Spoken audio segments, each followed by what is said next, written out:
स्वागत है आपका अपने YouTube चैनल स्ट्रेट डेव में।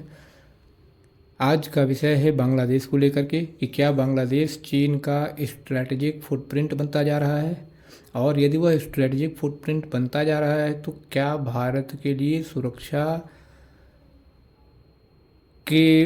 की सुरक्षा की दृष्टि से वो खतरा बनने जा रहा है। अगला एक और प्रश्न इसमें हम लोग देखेंगे कि क्या चीन और पाकिस्तान, जो दोनों मिल करके पाकिस्तान में भारत के लिए नहीं कर पाए, वो अब एक नया मोर्चा खोलने की तैयारी करके कर रहे हैं, और वो नया मोर्चा बांग्लादेश होगा। इसके पीछे, ये सभी प्रश्नों के पीछे एक बड़ी न्यूज़ है, वो ये आई है कल कि चीन के साथ बांग्लादेश अब अपने पुराने सबसे बड़े एयरबेस को डेवलप करने जा रहा है। पुराना पड़ा हुआ था, 1958 से वो एयरबेस बंद था, और वो कहाँ है, क्यों उसको लेकर के इतनी चर्चा छिड़ी है, और क्यों ये लग रहा है कि बांग्लादेश भारत के विरुद्ध किसी बड़े षड्यंत्र की तैयारी कर रहा है या किसी बड़े षड्यंत्र में हिस्सा बनने जा रहा है, उसके पीछे ये बड़ा कारण है उस एयरबेस का चीन के साथ डेवलपमेंट की बात शुरू होना। तो आइए शुरू करते हैं, और इसमें हम ये जानने का प्रयास करेंगे कि क्या बांग्लादेश के साथ चीन, पाकिस्तान अपने हितों को साधने के लिए भारत की पूर्वोत्तर सीमा को घेरने की कोशिश कर रहे हैं, और भारत इसके लिए कितना तैयार है। वीडियो को अंत तक ज़रूर देखिएगा। वीडियो अच्छा लगे तो लाइक करिए और हमारा चैनल सब्सक्राइब कीजिएगा। आइए शुरू करते हैं। मित्रों, बांग्लादेश में भारत के लिए अति संवेदनशील सिलीगुड़ी कॉरिडोर, जिसे आप और हम चिकन नेक के नाम से भी जानते हैं, के लगभग 20 किलोमीटर दूर पे स्थित द्वितीय विश्व युद्ध कालीन यानी 1945 तक वो एयरबेस जो है एक्टिव था, और उसके बाद जब बंटवारा हुआ तो 1958 तक थोड़ा बहुत उसमें सिविलियन एविएशन का काम हुआ, उसके बाद फिर बंद हो गया वो एयरबेस लाल मोनीर हाट नामक स्थान पर, और तब से 1958 से अब तक बंद पड़ा हुआ था। आज वो चर्चा में आया। क्यों चर्चा में आया है? क्योंकि वहाँ पे चीनी अधिकारियों की पिछले सप्ताह में लगातार यात्राएं हुई हैं, और अंतरिम बांग्लादेश सरकार उसको चीन के साथ डेवलप करने की योजना पे काम कर रही है। मित्रों, बात यदि डेवलपमेंट की हो तो कोई दिक्कत नहीं है, बांग्लादेश आगे बढ़े, उसको भारत कभी पीछे नहीं करने का प्रयास करेगा। लेकिन जब हम ये सब देखते हैं कि आप हमारे शत्रु के साथ मिलकर के उस उस एयरबेस को डेवलप करने जा रहे हैं, जो अभी हाल ही में पाकिस्तान के साथ खड़ा होता दिखा है, तो थोड़ा संदेह की स्थिति उत्पन्न होती है। कहीं इसके पीछे जिसे आप केवल नागरिक उद्देश्य के लिए विकास का कार्य मान रहे हैं, उसके पीछे कहीं कोई दीर्घकालिक सैन्य योजना तो नहीं है।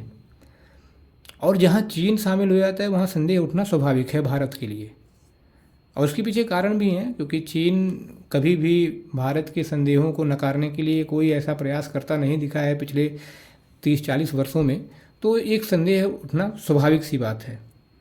अब बांग्लादेश को ये समझना चाहिए कि भारत के लार्जर इंटरेस्ट में बांग्लादेश का लार्जर इंटरेस्ट छिपा हुआ है। यदि वो नहीं समझ रहा है तो आने वाले समय में वो अवश्य समझेगा, ये मेरा मानना है। हम ये संवाद शुरू करने के पूर्व आपको छोटा सा एक वाक्य मोहम्मद यूनुस का स्मरण कराना चाहेंगे कि ये वही मोहम्मद यूनुस हैं, बांग्लादेश के तथाकथित अंतरिम सरकार के सलाहकार, जिन्होंने मार्च में अपनी चीनी यात्रा के दौरान वक्तव्य दिया था। क्या वक्तव्य दिया था उसे ध्यान से सुनिए और कई बार सुनिए। भारत के 7 राज्य जो पूर्वोत्तर क्षेत्र में आते हैं उन्हें 7 बहनें कहा जाता है। ये सभी राज्य स्थलबद्ध हैं, उनके पास समुद्र तक पहुंचने का कोई सीधा मार्ग नहीं है, और उस क्षेत्र में बांग्लादेश ही अकेला समुद्र का गार्जियन है। ये मतलब छोटी बात नहीं है साथियों, ध्यान दीजिएगा। किसी देश के अंतरिम सरकार का सलाहकार किसी दूसरे देश में जाकर, जो कि उस देश का शत्रु है, जिस देश के राज्यों के बारे में वह सलाहकार वक्तव्य दे रहा है, और वो भी इस तरह से जैसे लग रहा है कि वे राज्य उसका अपना हिस्सा हों। ये भारत की आंतरिक सुरक्षा में, आंतरिक मामलों में सीधे सीधे बांग्लादेश के द्वारा हस्तक्षेप करने जैसा था। बांग्लादेश ये कौन होता है कहने वाला कि पूर्वोत्तर भारत के लिए, पूर्वोत्तर भारत लैंड लॉक्ड एरिया है और उसको समुद्र तक पहुंचने का कोई सीधा रास्ता नहीं है। इसके पीछे कहीं बांग्लादेश का कोई सुनियोजित षड्यंत्र तो नहीं है, या वो कहीं चीन के लार्जर इंटरेस्ट में बात तो नहीं कर रहा। और साथियों, इसके साथ साथ आप ये भी ध्यान दीजिए कि यह वही बांग्लादेश है जिसको स्वतंत्र कराने में भारत ने मुख्य भूमिका निभाई थी। यह वही बांग्लादेश है जिसको स्वतंत्र कराने के लिए भारत ने मुक्ति वाहिनी का समर्थन किया था। वही बांग्लादेश जिसके रक्त की बूंद बूंद पाकिस्तान चूस रहा था। आज वही पाकिस्तान भारत को आंख दिखाने के लिए खड़ा हो रहा है। तो बांग्लादेश विशेष रूप से समुद्र में, या विशेष रूप से कह लीजिए बंगाल की खाड़ी में गार्जियन है कि नहीं है, वो हम आगे फिर कभी किसी वीडियो में बात करेंगे। आज हम फिलहाल लाल मुनीर हाट की बात करते हैं, जहां कल चीनी अधिकारियों की उपस्थिति बहुत कुछ बड़े षड्यंत्र की आहट लिए बैठी है। क्या है लाल मुनीर हाट एयरबेस, इसके बारे में थोड़ा जान लेते हैं कि ये वही एयरबेस है जहां द्वितीय विश्व युद्ध के दौरान मित्र देशों का रणनीतिक केंद्र हुआ करता था। और यह एयरबेस भारत बांग्लादेश सीमा से 20 किलोमीटर केवल दूर है, और उसी सिलीगुड़ी कॉरिडोर के लगभग 135 किलोमीटर दूरी पर स्थित है। यह वही संकीर्ण स्थल है, सिलीगुड़ी कॉरिडोर, जो भारत को पूर्वोत्तर भारत के सभी राज्यों को शेष भारत से जोड़ता है। और इसी को दबोचने के लिए चिकन नेक को कई बार आतंकवादी अपने वक्तव्यों में बयान देते पाए गए हैं। यह एयरबेस कभी एशिया का दूसरा सबसे बड़ा हवाई अड्डा माना जाता था, जिसमें 4 किलोमीटर का लंबा रनवे और एक बड़ा टरमैक भी था। 1958 में पाकिस्तानी शासन के दौरान यह कुछ समय के लिए नागरिक उद्देश्यों के लिए चालू था, उसके बाद फिर बाद में बंद कर दिया गया। अब बाद में बंद हो गया, इतने वर्षों से पड़ा हुआ था, तो शेख हसीना की सरकार जो अभी निर्वासित जीवन जी रही हैं, वहाँ पे एविएशन और एयरोस्पेस यूनिवर्सिटी की स्थापना करने की बात शुरू की थी, और तब तक पता चला कि उनकी सरकार ही गिर गई। वहाँ से भाग के उनको अपनी जान बचा के भागना पड़ा। और अब मोहम्मद यूनुस के नेतृत्व वाली अंतरिम सरकार इसको चीन के साथ विकसित करने की योजना बना रही है, और वहाँ बार बार चीनी अधिकारियों की यात्राएं हो रही हैं, और वहाँ पे जो निर्माण गतिविधियाँ इनकी चल रही है वो भारत को यह आशंका उत्पन्न कर रही है कि इस एयरबेस का प्रयोग दोहरी भूमिका में किया जा सकता है। दोहरा प्रयोग इसका किया जा सकता है। दोहरा प्रयोग क्या होता है? दोहरा प्रयोग सैन्य तकनीकी शब्दावली में वो होता है किसी भी वस्तु या किसी भी स्थान का दोहरा प्रयोग, एक नागरिक उद्देश्य के लिए, दूसरा सैन्य उद्देश्य के लिए। ऐसी कोई भी टेक्नोलॉजी, ऐसा कोई भी स्थान या ऐसी कोई भी वस्तु जिसको हम नागरिक उद्देश्य के लिए भी प्रयोग करें और फिर सैनिक उद्देश्य के लिए भी प्रयोग करें, उसे हम ड्यूअल यूज़ की भूमिका कहते हैं। ड्यूअल यूज़ टेक्नोलॉजी या ड्यूअल यूज़ का कोई स्थल, ये नाम देते हैं। भारत के लिए ये एयरबेस क्यों संवेदनशील है, इस पर चर्चा करना अति आवश्यक है।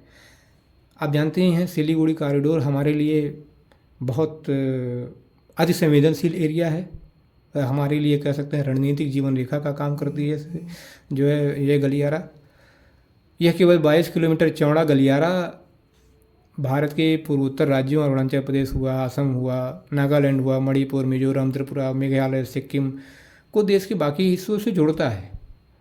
और इस एरिया में किसी भी तरह की चीन की सैन्य निगरानी, ड्रोन गतिविधि या राडार बेस भारत की संप्रभुता के लिए भविष्य में गंभीर चुनौती बनेगा। और चुनौती क्या कह लीजिए, वो खतरा बनेगा पूरी तरह से, जो भारत को कभी भी पूर्वोत्तर से काट के अलग कर सकता है। एक और महत्वपूर्ण बात कि यहाँ तो हम कभी केवल चीन की बात कर रहे हैं, लेकिन बांग्लादेश में अभी जो अंतरिम सरकार है वो पाकिस्तान से भी समानांतर सक्रिय रूप से मिलती दिखाई दे रही है। अब पाकिस्तान अभी मुँह की खा चुका है, अभी पिछले सप्ताह में आपने देखा ही। तो क्या पाकिस्तान बांग्लादेश से मिल करके कोई बड़ी रणनीतिक योजना पे काम कर रहा है, या चीन और पाकिस्तान दोनों मिल करके कुछ नई योजना बना रहे हैं बांग्लादेश के साथ मिल करके, कि भारत के लिए ईस्टर्न फ्रंट पे भी वार खोल दिया जाए और उधर वेस्टर्न फ्रंट पे पाकिस्तान लड़ेगा, इधर ईस्टर्न फ्रंट पे बांग्लादेश को खड़े कर देंगे और फिर भारत को दोनों तरफ से अटैक करने का प्रयास करेंगे और फिर उधर चीन जो है अपना लाभ कमाएगा। इसमें समझने की बात यह है, लगातार पाकिस्तान के सैन्य अधिकारी और खुफिया एजेंसी के लोगों ने भी बांग्लादेश के दौरे किए हैं पिछले कई महीनों में, और बांग्लादेश वही बांग्लादेश है जहां शेख हसीना की सरकार ने जब तक सख्ती नहीं की तब तक जो पूर्वोत्तर के उग्रवादी होते थे वो वहाँ पे आतंक फैला करके फिर बांग्लादेश में जाकर शरण पाते थे। और इस संदर्भ में पाकिस्तान की बांग्लादेश में सक्रियता को लेकर के इवन भारतीय थल सेना के प्रमुख जो है जनरल उपेंद्र द्विवेदी जी ने ये कहा भी कि अगर कोई देश जिसे हम आतंकवाद का केंद्र मानते हैं, स्पष्ट रूप से उन्होंने पाकिस्तान को इंडिकेट किया, वो हमारे पड़ोसी देश अर्थात बांग्लादेश में प्रभाव जमा रहा है तो हमारे लिए चिंता का विषय होना ही चाहिए। तो सेना प्रमुख भी मान रहे हैं कि बांग्लादेश में कुछ न कुछ ऐसा खतरनाक प्लान या कह लीजिए कि कोई गहरा षड्यंत्र बनाया जा रहा है जिस पे भारत को बहुत ध्यान से काम करना पड़ेगा। अच्छा, लालमोहनीरहाट में भारत को चीन के निवेश से कोई दिक्कत तो नहीं है भाई। बांग्लादेश का कहना यह है कि हमारी ज़मीन है, हम जैसी इच्छा करें वैसे अपना चलाएं, कोई दिक्कत किसी को नहीं होनी चाहिए, स्वाभाविक सी बात तक नहीं होनी चाहिए। लेकिन इस घटना को इस दृष्टि से समझिए मित्रों कि आपका घर है, आपके किनारे खाली ज़मीन है, उस खाली ज़मीन में आपका पड़ोसी जो आपसे जलन रखता है या जो आपसे चिढ़ता है या जो आपसे कंपटीशन रखता है, वो उस ज़मीन में आपके किसी बड़े शत्रु के साथ मिल करके गड्ढा खुदवा करके उसमें मछली पालन करने जा रहा है। अब आपके नींव के किनारे गड्ढा खुदवा करके वहाँ पे यदि वह मछली पालन करेगा तो स्वाभाविक सी बात है आपकी नींव हिलेगी ही हिलेगी।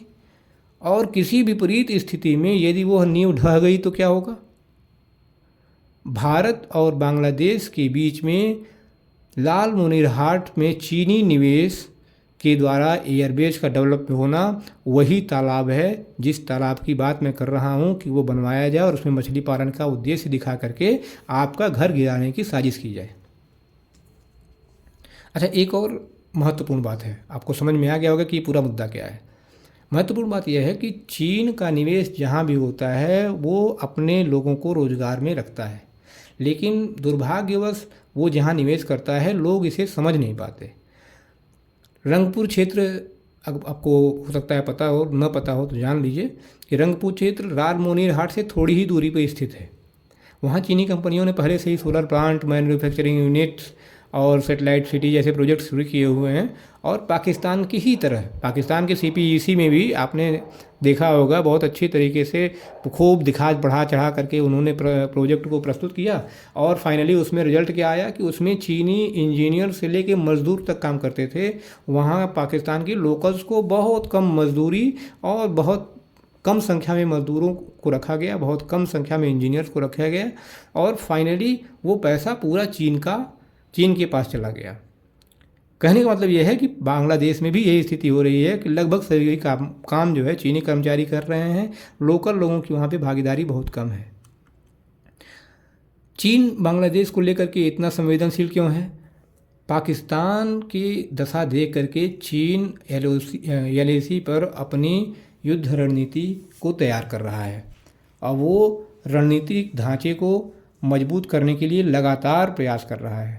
यही कारण है कि वो चाहे म्यांमार हो, श्रीलंका हो, पाकिस्तान हो, नेपाल हो, भूटान हो, सबसे अपने संबंध मजबूत करने का प्रयास कर रहा है, क्योंकि उसे लगता है कि जो एशिया की सदी होगी उसमें चीन को चुनौती देने वाला अगर कोई देश विश्व में होगा तो वो भारत होगा।